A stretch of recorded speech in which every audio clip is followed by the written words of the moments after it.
대강절 세 번째 주일입니다.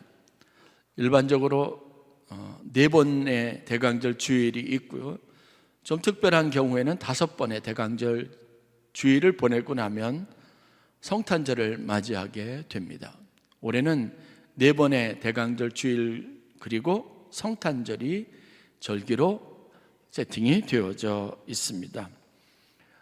대강절은 대림절이라고도 표현하고 혹시는 강림절이라고 하는 표현을 사용하기도 하지만 저는 대강절이라고 하는 이 표현을 절기의 명칭으로 사용을 합니다.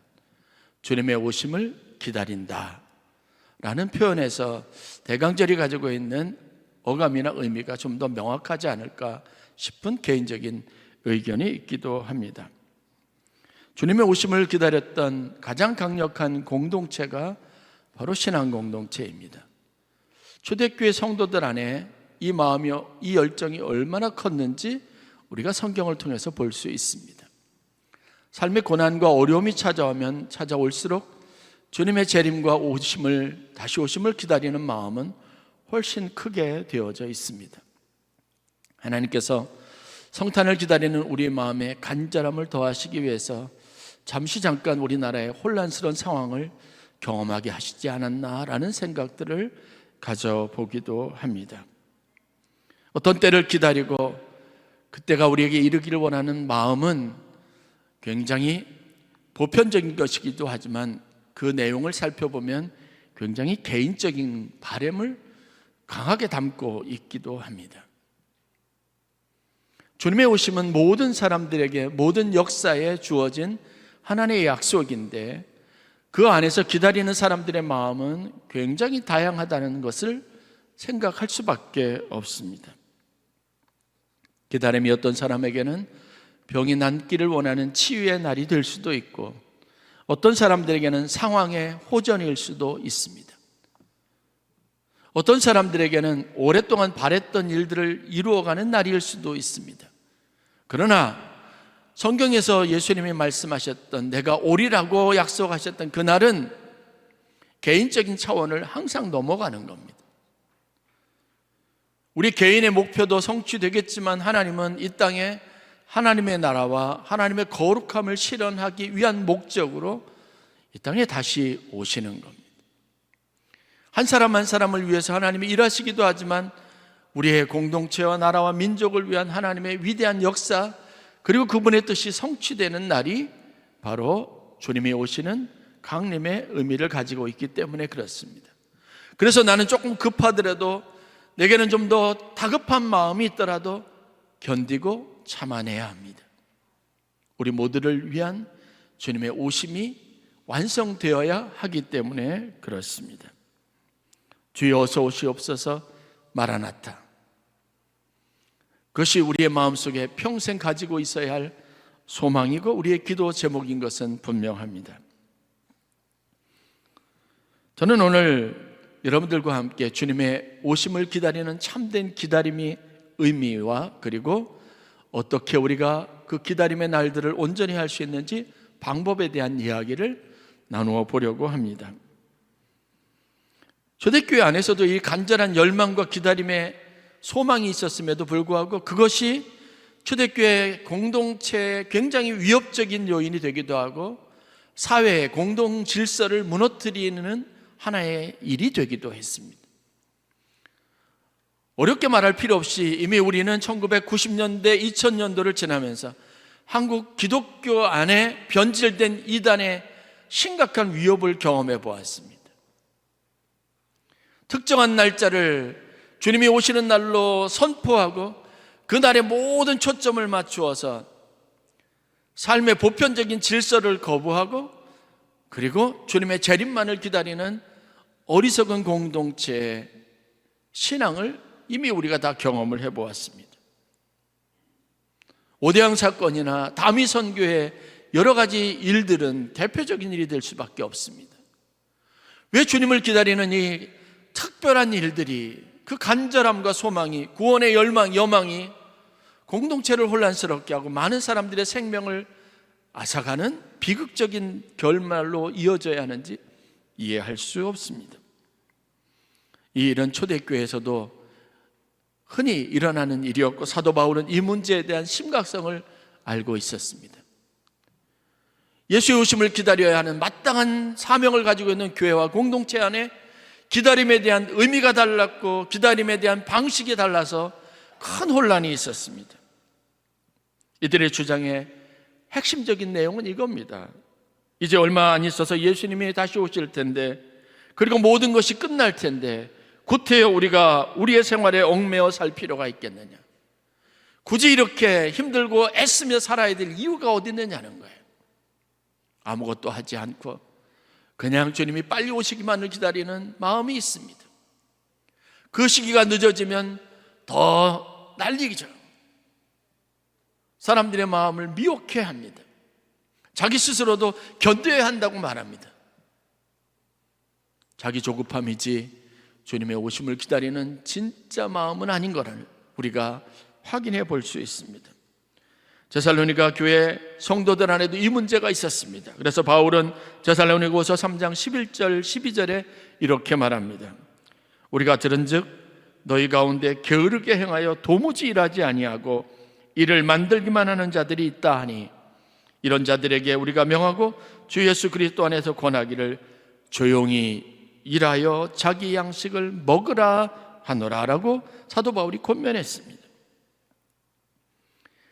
주님이 다시 오신다는 이 기쁜 소식이, 이 약속이 삶을 냉소적이게 하고 하나님이 창조하신 세상의 아름다움을 부정하고 이 세상은 소멸될 것이고 이 세상은 망해야 될 것이라고 하는 사람들의 비관적인 생각을 싹 틔우고 자라나게 하고 그것으로 세상을 다 오염시키는 일이라면, 이 일이 어떻게 모든 사람이 공감할 만한 소망 있는 일이라고 할 수 있겠습니까?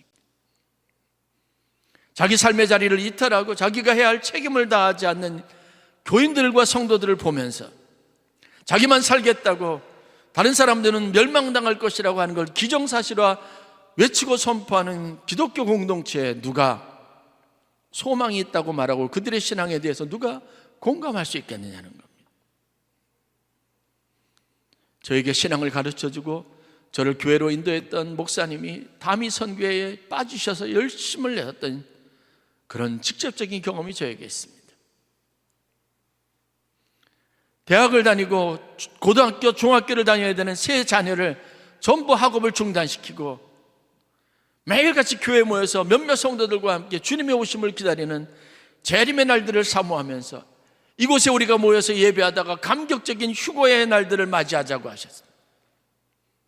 안타까운 마음으로 목사님을 설득해보고 사모님에게 호소도 해보았지만 저를 바보처럼 여기고 현실 감각도 없고 믿음이 없는 사람처럼 여기면서 당장 직장 그만두고 와서 여기에서 주님의 날을 같이 예배하자고 그렇게 저를 붙들고 간절함으로 호소하시던 목사님의 모습을 지금도 잊을 수 없습니다. 그분의 목회는 무너졌고 자녀들의 삶은 산산조각이 났습니다. 그들을 따르던 성도들은 온갖 비난을 쏟아내며 목사님에게 속았다고 말하며 교회를 떠났습니다. 여러분, 신앙이 무엇일까요? 하나님이 우리에게 기다리라고 약속하시고 말씀하시고 우리에게 재림의 소망을 불어넣어 주신 근본 목적이 어디 있을까요? 제가 늘 대강절 때 메시지로 여러분들에게 말하지만 왜 우리에게 해마다 반복되는 대강절 절기가 필요하고 그 시기가 우리에게 삶에 의미가 있을까를 생각해 보아야 합니다. 아니, 주님은 기다림 끝에 성탄으로 오시면 됐지 왜 그 절기를 매일 해마다 반복하게 하시는지 여러분 생각해 본 적이 없습니까? 제3자 입장에서 보면 이 바보 같은 사람들이 바보 같은 일을 하고 있다고 여길 만한 충분한 근거도 있습니다. 2000년 동안 기다려도 오지 않았던 예수가 지금 오겠다고? 그걸 기다린다고? 아마 세상 사람들이 손가락질 할 것입니다. 그게 우리가 직면한 현실입니다. 기다림이라는 것은 하나님 우리에게 주신 약속이라고 하는 의미에서 기다림은 진짜 어떤 의미를 가지고 있을까? 다시 한번 생각해 보아야 합니다. 생각하지 않고 고민하지 않고 묵상하지 않는 신앙은 그래서 늘 언제나 우리에게 가장 취약한 문제들이 드러나도록 하는 겁니다. 하나님이 오시는 것이 분명하다면 우리는 더 경건하게 우리 삶의 풍성한 결실과 열매를 거두기 위해서 내 삶에 지금까지 해왔던 것보다 더 많은 열심을 내어서 참된 결실을 가지고 하나님 앞에 나아가도록 힘써야 되는 게 당연한 일이 아니겠습니까? 모든 것을 포기하고 내팽개치는 게 아니라 하나님 보시기에 드릴 것 있는 인생으로 하나님 앞에 서야 하는 겁니다. 오늘 여러분들과 함께 참된 기다림과 재림의 신앙에 대해서 세 가지 정도 중요한 교훈을 나누었으면 합니다. 여러분들이 다시 한번 신앙적인 재정립이 있기를 바랍니다. 첫 번째, 참된 기다림은 그 동기와 근거가 확실해야 합니다. 저는 여러분들이 감정에 휩쓸리지 않기를 원합니다. 내 상황이 급박해지고 삶이 어려워졌다고 해서 주님이 계획하신 날을 여러분 개인적인 소망으로 앞당기려고 하는 어리석음을 범하지 마십시오. 하나님이 여러분의 마음을 따라 상황을 따라 다 움직여 주시기를 바라는 어리석은 생각도 품지 마십시오. 하나님의 약속의 말씀을 기반으로 해야 그것이 참된 재림신앙이고 기다림이 우리에게 참된 의미를 가질 수 있습니다. 말씀의 기반이 확실해야 합니다. 무슨 뜻인가 여러분들이 여러 가지 의아해할 수 있겠지만 여러분 성경을 되돌아보면 이 의미가 가지고 있는 것을 충분히 이해할 만한 여러 본문들을 만날 수 있습니다. 노아의 때 하나님께서 말씀하셨습니다. 심판에 대한 약속입니다. 그 약속 앞에서, 말씀 앞에서 노아가 여러분 몇 년을 방주를 짓는 일을 위해서 시간을 보내야 하는 줄 아십니까? 100년이 가까운 시간입니다. 그 일을 위해서 끊임없이 나무를 베고 여러분 그것을 엮었고 그리고 거기에다 역청을 발랐습니다. 사람들에게 그 배에 함께 동참해 주기를 호소했습니다. 일어나지도 않을 일에 대해서 어리석게 행동하는 노아, 상식적으로 보면 그건 비난받을 일이 마땅합니다. 근거 없는 일일 수 있습니다. 그러나 여러분 구원은 누구의 것이 되었습니까?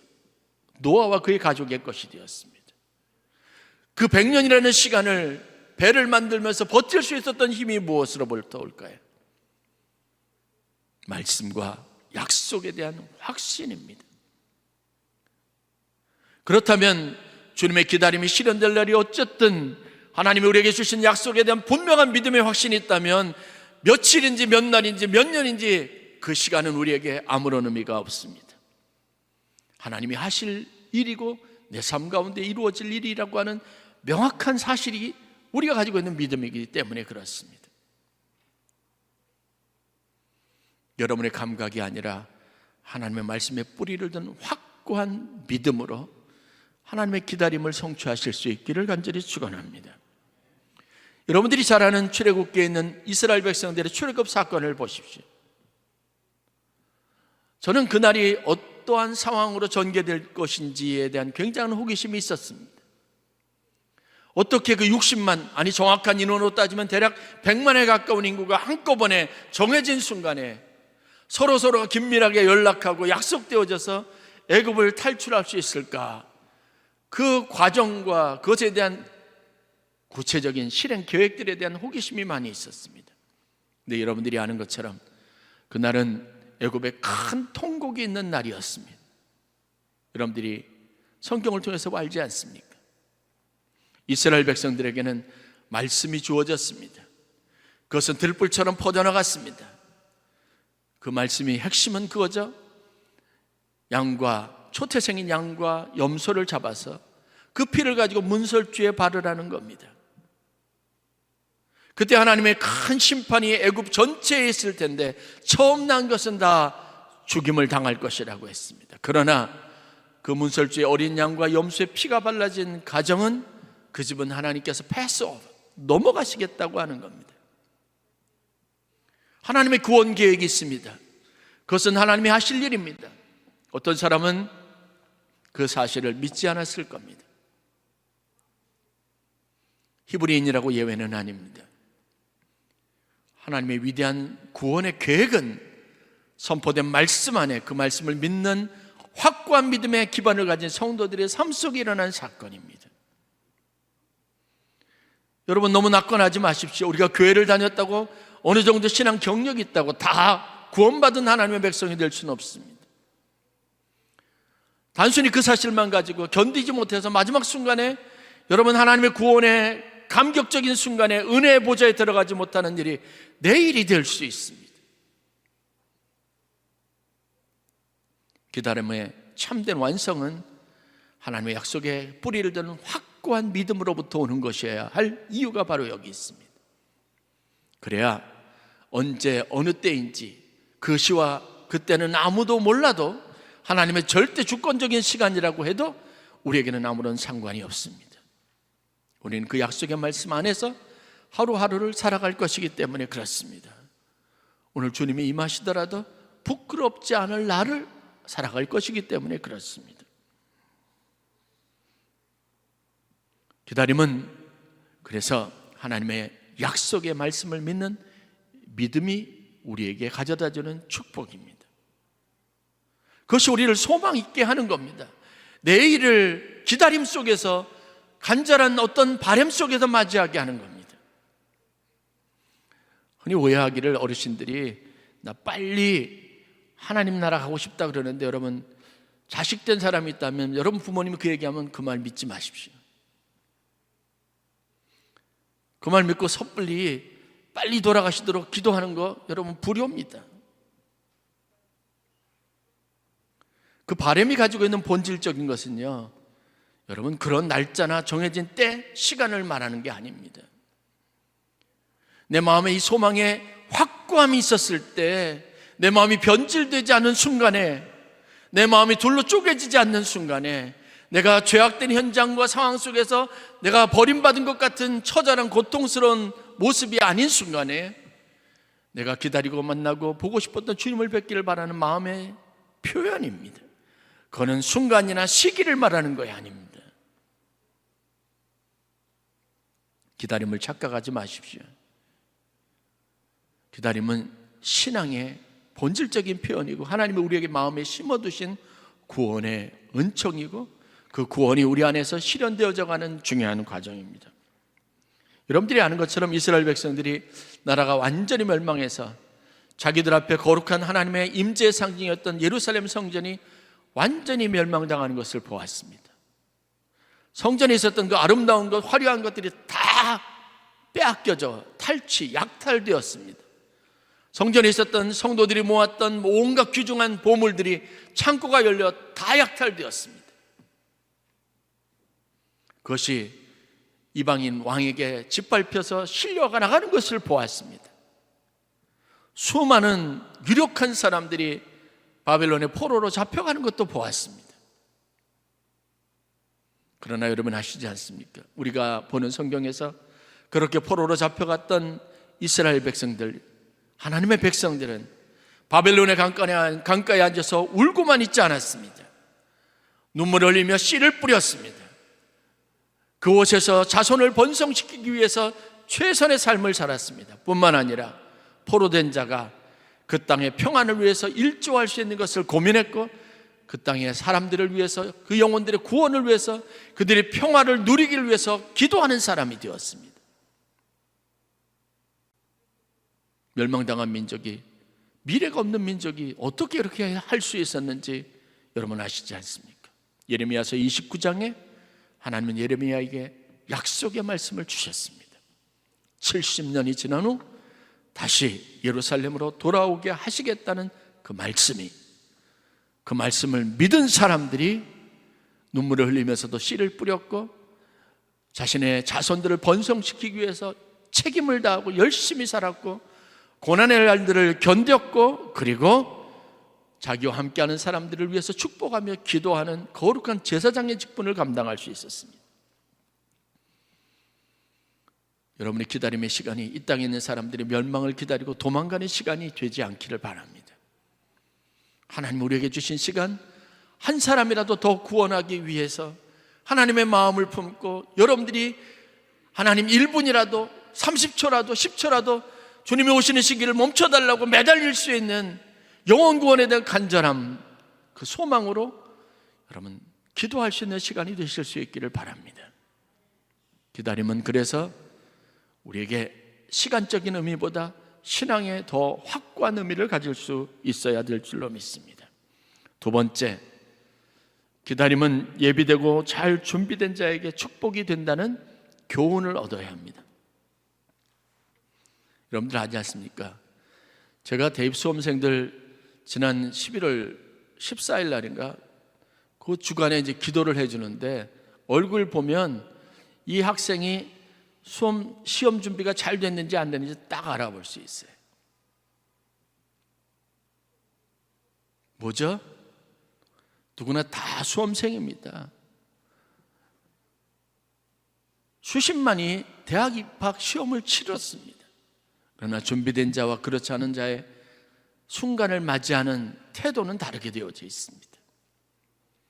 우리가 잘 준비되어 있다면 언제 주님이 와도, 주님이 심판해 주러 오신다고 해도 두렵지 않습니다.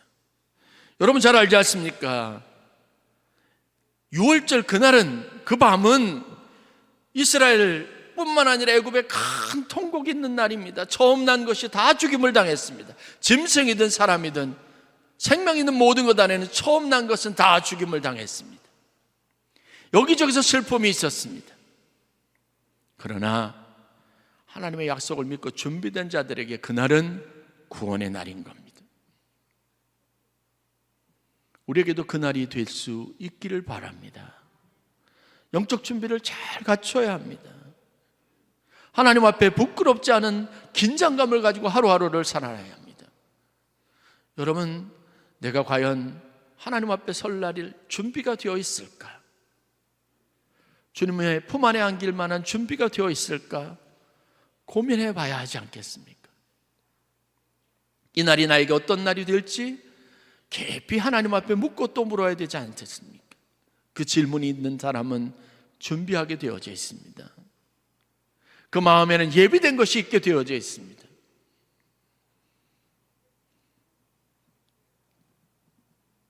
하나님이 더디 오시는 것이 여러분의 마음을 준비하고 여러분에게 하나님의 은혜를 부어주시기 위한 날이 될 수 있기를 바랍니다. 하나님의 말씀의 음성에 귀를 기울여야죠. 그들에게 그날은 긴박하고 급박한 날입니다.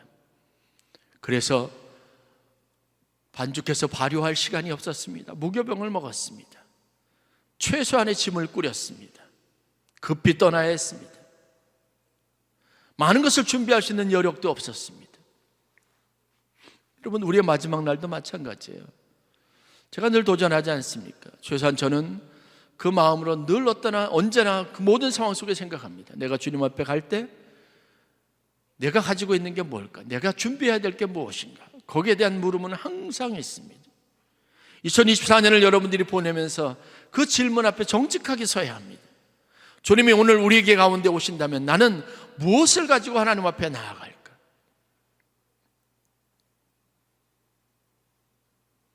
그때 여러분들에게 분명하게 남는 기억이, 여러분 스스로 고백할 수 있는 것이 여러분들이 반드시 갖추어야 할 준비, 여러분들에게 있어야 할 것들이라는 것 다시 한번 생각해 보아야 합니다. 세례 요한이 이 땅에 오셨을 때 그는 마가복음 1장 2절부터 3절 말씀을 보면 죄사함을 얻게 하는 회개의 세례를 전파하는 일이 그의 사명이었습니다. 예수의 오심을 준비하는 사명을 가지고 있었습니다. 그 마음으로 최선을 다했습니다. 광야에서 회개하라, 천국이 가까이 왔다 외쳤습니다. 주의 길을 예비하는 자의 사명을 다했습니다. 그런데 여러분 아십니까? 그때 이스라엘의 대다수 사람들은 예수님의 오심을 위한 아무런 준비도 되어 있지 않았습니다. 예수님의 제자들도 주님의 오심의 참된 의미를 알지 못했습니다. 그들은 각자 자기의 기다림의 시간들을 보내고 있었습니다. 자기의 바램과 자기의 목적을 가지고 주님과 동행했습니다. 이 사실은 우리에게 엄청난 사실을 도전하는 겁니다. 우리의 신앙생활이 해왔던 일들이 한순간에 아무것도 아닌 일이 될 수 있습니다. 필요한 준비가 아닌 헛된 것이 될 수 있다는 사실을 말해주는 겁니다. 예수님이 오셨을 때 그 예수님의 탄생을 알아보고 경배하고 그 현장에, 역사적인 현장에 목도했던 사람, 경배했던 사람들의 수는 지극히 제한적이었습니다.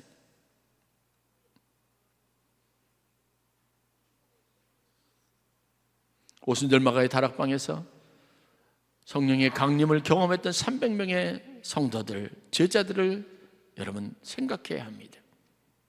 필요한 시기에 그들은 가장 중요한 준비를 했습니다. 무엇에 의해서요?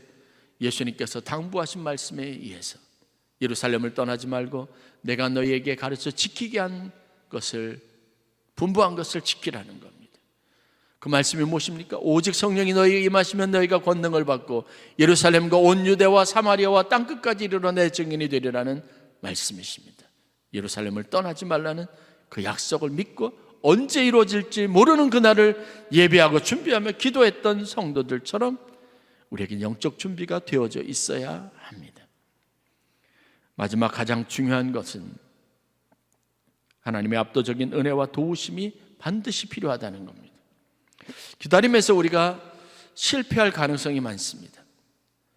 저나 여러분들의 솔직한 심정을 봐서는, 신앙생활하는 양태를 봐서는 끝까지 잘 믿음으로 승리할 가능성이 많지 않습니다. 여러 함정이 있습니다. 떨어질 만한 동기들이 있습니다. 언제 우리가 어떻게 될지 아무도 모르는 겁니다. 그런데 그날은 도적같이 임하게 될 겁니다. 그런데 그날이 하필이면 우리가 실패한 날이라면 그 부끄러움을 어찌 감당할 수 있겠습니까?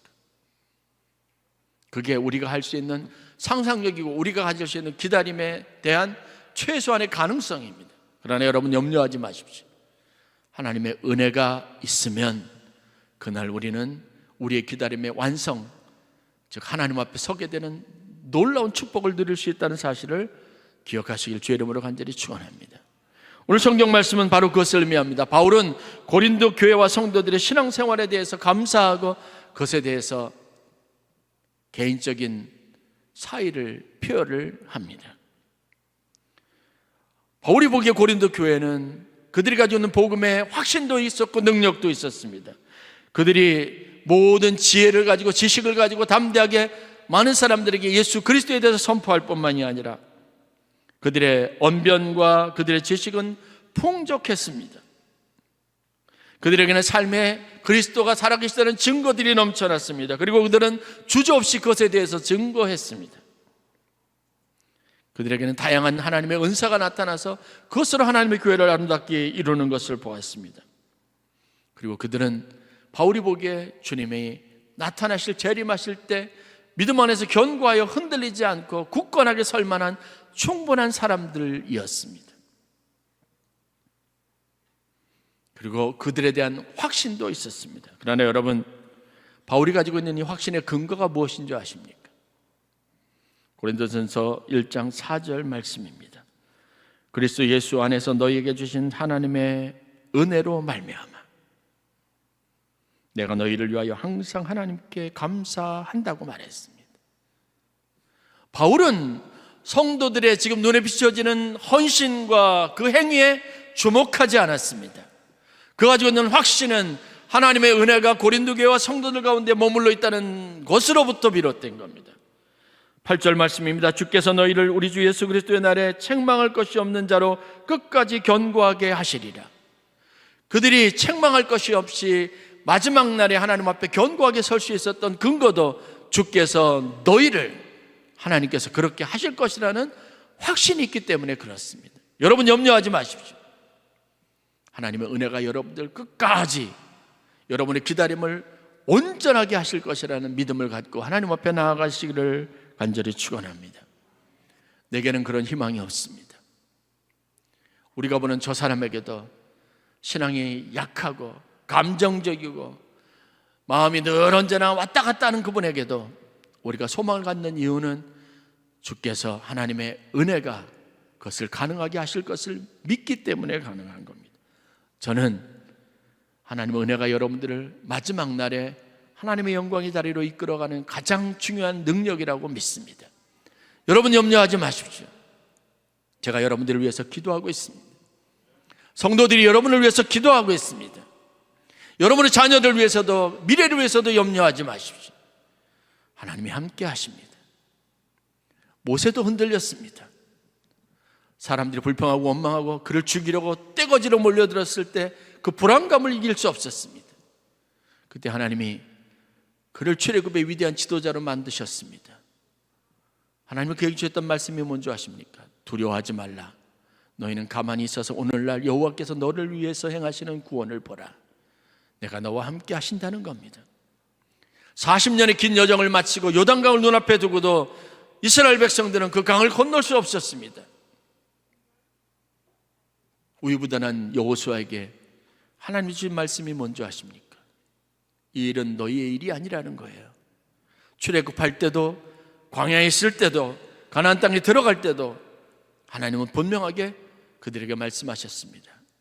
두려워하지 말라. 내가 모세와 항상 함께 했던 것처럼 너와 항상 함께 할 것이라는 겁니다. 그래서 말씀은 우리에게 토대가 되어야 합니다. 내가 하나님 나라에 이를 것이라는 것은 여러분이 가지고 있는 확신이나 여러분들이 가지고 있는 열심이나 열정이나 노력으로 된 것이 아니라 하나님이 내 삶에 주신 분명한 약속이고 하나님은 그것을 성취하실 능하신 분이기 때문에 그렇습니다.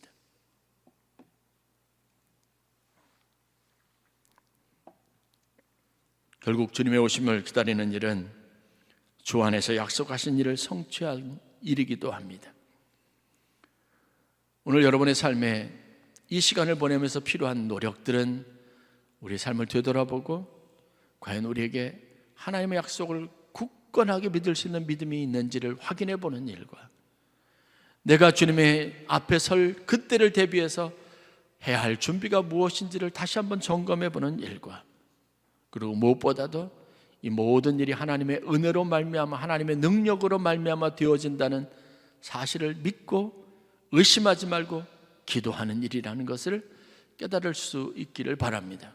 그래서 우리의 기다림이 허망하거나 헛된 일이 되지 않기를 바랍니다.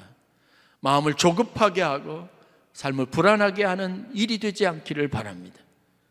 주님과 함께 저와 여러분들이 이 기다림의 시간을 아름답고 복된 날로 하나님의 살아계심을 세상에 증거하는 날로 고린도 교회 성도들이 가졌던 것처럼 그의 아름다움과 그 위대하심을 선포하고 그 사실을 만인에게 알게 하는 귀한 날, 복된 날이 될 수 있기를 주의 이름으로 간절히 축원합니다. 기도하겠습니다.